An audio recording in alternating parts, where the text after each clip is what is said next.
Old man Woody likes the crooked cock. And and then when that end came, the Minecraft thing came, and then when that end came, I was like, Oh my god, I forgot about woodycraft.net. Oh my god, dude, I used to play on your faction server. I don't remember if you had other stuff, but dude, I used to no life factions. Literally, I had the highest rank on your, like, I'd pay for it, and I mean, like, dude, I would have like 100 wall, like, on all 4 directions, and like, what was your faction name? Oh, do you know how long? I have videos on my channel of me playing on woodycraft.net. Was it Goodfellas? Was it? No, we were never like a top one. You weren't a top. Yeah, it was always like, because I would like tweet out that, like, who wants to help me mine resources, and like pay people to help me like collect resources to build walls and things like that. Like, I was very. You should have tapped into like Colin. Colin would help you. Colin was like one of the big wall builders on Woodycraft. You know, they'd make him a member of the faction, and he would just grind and grind. He liked making walls, and you know, just whatever. Wait. Let me see if I can find this video for you real quick. Yeah, wait. Like, this one right here is probably Woodycraft, because I have some older faction videos. They're like literally 5 years ago. Maybe this one. I don't know. I didn't click on it. I'm just looking at the thumbnails. That's crazy. You started your channel so young. Oh yeah. Yeah. And this isn't even my first channel. I had one before. I was literally 12. I recognized the, like, oh, it said Woodycraft, but prior to that, I recognized the font and the like colors for the ranks in like an instant. Oh yeah, Optic Jetta. I know a lot of these top names. Really? Yeah. What was your Minecraft name? Here, I don't want to say it. Oh, you don't want to say? All right, that's fair. It might. Well, no, but I'll type it right here. There you go. I believe that is what it was. I don't mean to be a jerk. I don't know that I ever noticed Jimmy's. Oh. Yeah, no, you probably didn't. I mean, I think I just said it. I'm such an idiot. Like, literally, who cares? There's no reason for it. Yeah, but it's funny just watching this. Reminds me of old school stuff. You got a little spawner going on there. Looks like you're grinding some gunpowder. Wait, is this my base, or did I raid a base? I think I'm raiding a base here. Oh, are you? Yeah. You're repairing walls. That's. Oh wait, no, that is mine. Oh yeah. I don't remember which one, because obviously there's multiple wipes and stuff, and so I played through a few generations. Yeah, I worked really hard in the Woodycraft days. Well, not all of them, but yeah, like I was always awake. Same, man, dude. No one would ever break into my base, and so I build a crazy base, and I'll be like, well, "What now?" You know?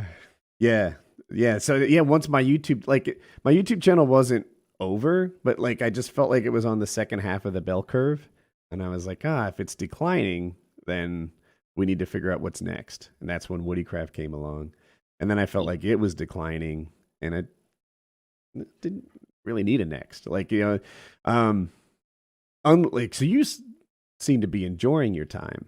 The grind for me was almost something I wanted to escape from. And when gamers are your customers, they're some of the most difficult customers to please. They get wildly and aggressively unhappy, you know, like gamers do. They're incredibly passionate. Yeah. Yeah. And very fickle. I was ready to like just get away from that. Yeah. You know, like if your pizza's cold, you're not like, fuck you, I'm going to take down this pizza parlor and, you know, like, you suck. I'm going to make sure everyone knows. And it's just like, hey, man, you know, I get a hot one. And then, yeah, other Minecraft servers. And I agree. That's how a lot of people are about it. Burnout, or they slowly lose their passion. And these are all things because I really do want to be doing this in 10 years. Like, this is all I want to do with my life, is make YouTube videos.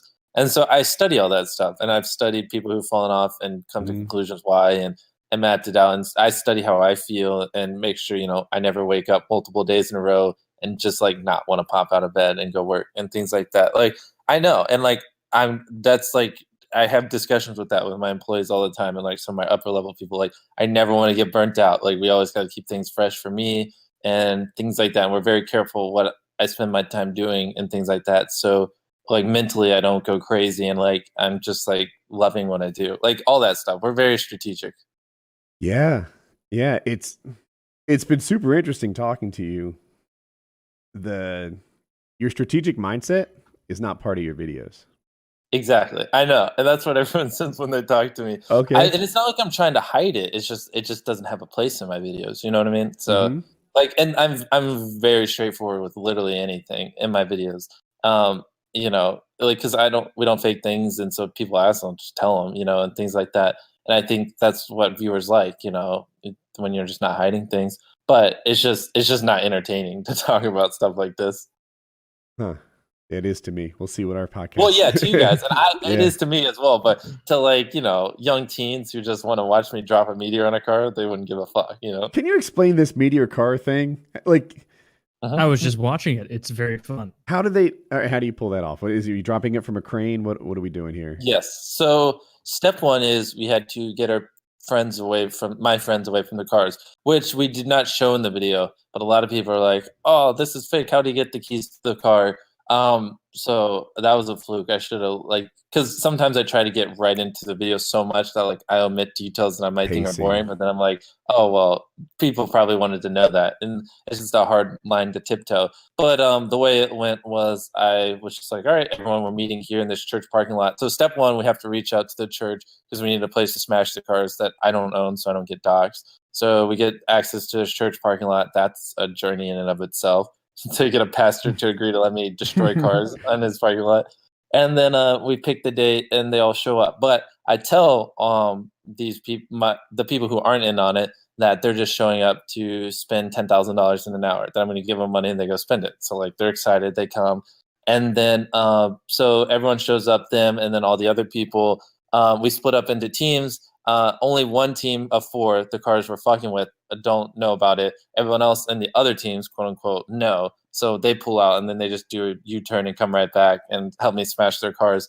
And I'm like, I don't know how long we'll have this church, so I need your car keys. So then the people who I had, all the people that we are destroying their cars, pile into one of my trucks. So, and then I was like, oh, right before they left, I got all their car keys. I was like, just in case the church makes me move your cars, I just need your keys. So that's how we got access to the keys, which I wish I would have showed on camera so people wouldn't say it's fake, because, like I said, we don't fake stuff. And then they left, and then the other quote-unquote teams that were also spending 10 grand, because, like, it's not believable for them just to spend 10 grand. So I had to make it look like lots of other people were spending 10 grand. Or, like, instantly they would have been like, this is too cheap, like, something's up.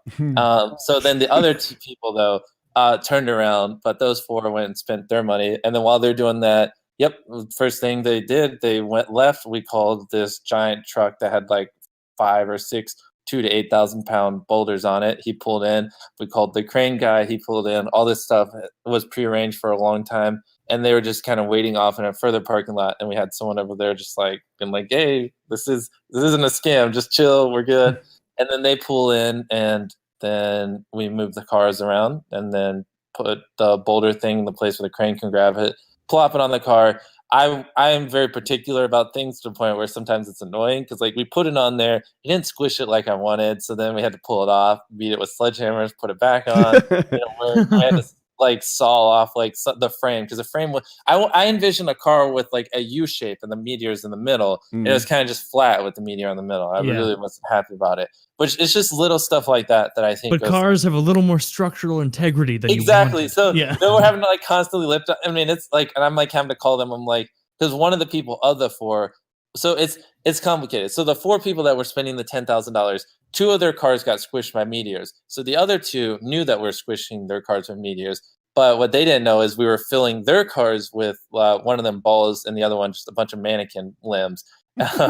So it's like, it's very complicated. So one person knew that we were squishing 2 cars with meteors, and the other guy's car were filling his car with balls, and the other guy knew we were filling the other guy's car with limbs and the other 2 people's meteors, but he didn't know about his car getting filled. It's like, it was a very hard line to tiptoe. But then I was like, oh, we just need another hour to, like, delay to the ones that knew we were smashing the other 2's car. And I just kept delaying them as we're just fucking around trying to figure out how to get their cars perfectly squished.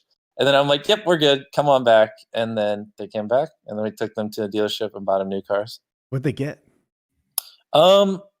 To be honest, I don't know shit about cars. Well, one of them got a minivan, and then the other one got, I want to say, a Porsche. If that's wrong, someone's going to crucify me. Like a really cheap one, though, obviously. I don't want to hype it up. Right. But He picked a minivan.